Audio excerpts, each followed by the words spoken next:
Looking at the game of the weekend, it's the hotly anticipated Manchester derby. It is Derby Day, as countless generations have known it. This time with one almighty twist. If City win the match, City win the league. Sané takes Kompany!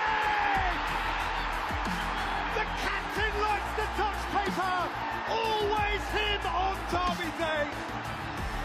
And Gundogan, Ilkay Gundogan too! Closing in! Manchester City reach out and touch it. Down here from Paul Pogba, United in the game. Not done yet. Sanchez, Pogba, 2-2! In a flash, the scene has changed. Sanchez whips it in, Smalling! United 2-0 down, 3-2 up on hostile territory.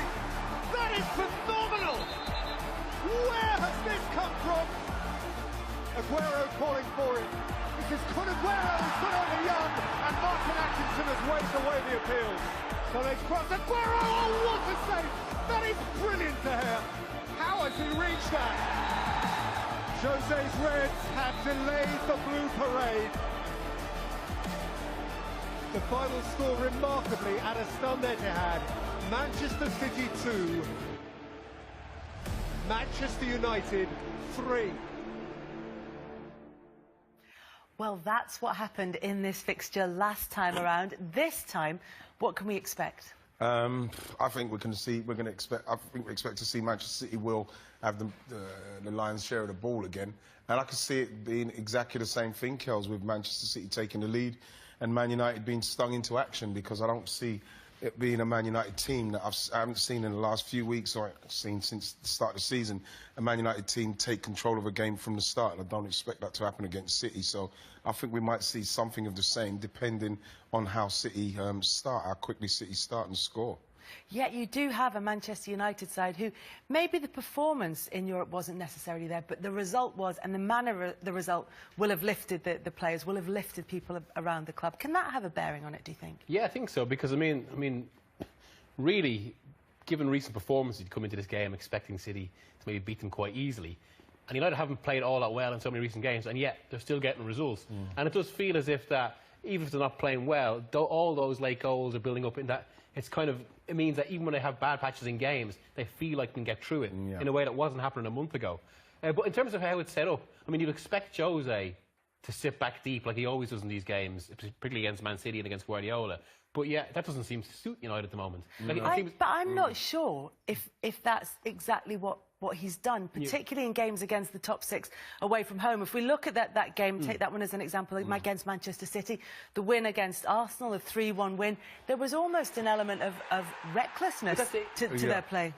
Yeah, go on, mate. It seems that even though Mourinho is kind of predisposed in these games to work on defensive football, what actually suits this specific team better is when games go a bit out of control. Yeah. Because then players start to express themselves, with the ultimate example being Pogba last season. Yeah. I think that the way they're playing, they're just not playing well enough, you know, to start a game, to actually get a good foothold in it. Like we saw in the second half of this game, we saw Manchester United playing the kind of football Sanchez, Pogba, we saw getting forward, Matic we saw them play a kind of football that you would feel that Manchester United would start with and continue to play, because if they do, then Manchester City will fear them. They'll have to fear them. I don't know how this wasn't a penalty, by the way.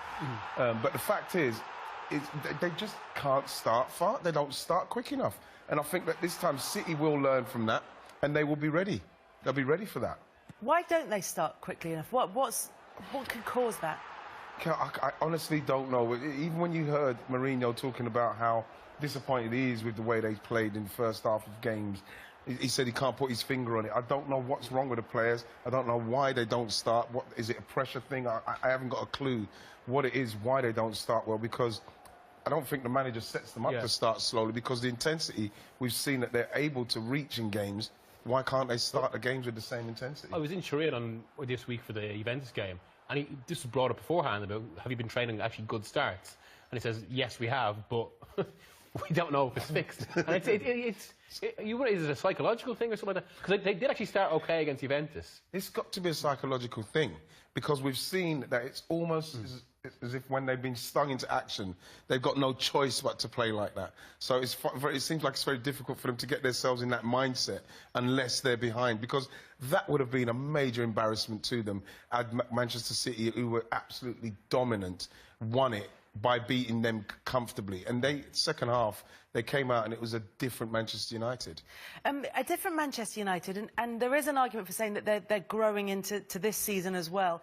However, when you look at the season that they've had compared to the one that Manchester City have had, nobody's going to come off well when they're compared to the team that's top of the table. However, it's more a case of looking at how far behind City in terms of the numbers that they are. You know, they've lost 3 games already.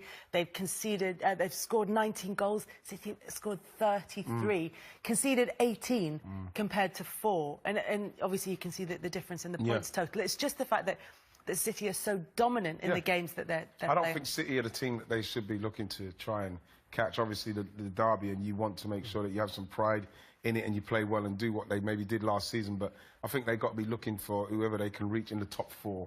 You know, at the moment, what, they're 6th or 7th or wherever they are. Still behind Bournemouth. Exactly. So what they need to worry about is trying to get closer to the top 4, I think, and trying to get some pride back from beating Manchester City. And I think that if Man United can beat Manchester City, which they are capable of doing, because I've always said Manchester City's players will line up in the tunnel with Man United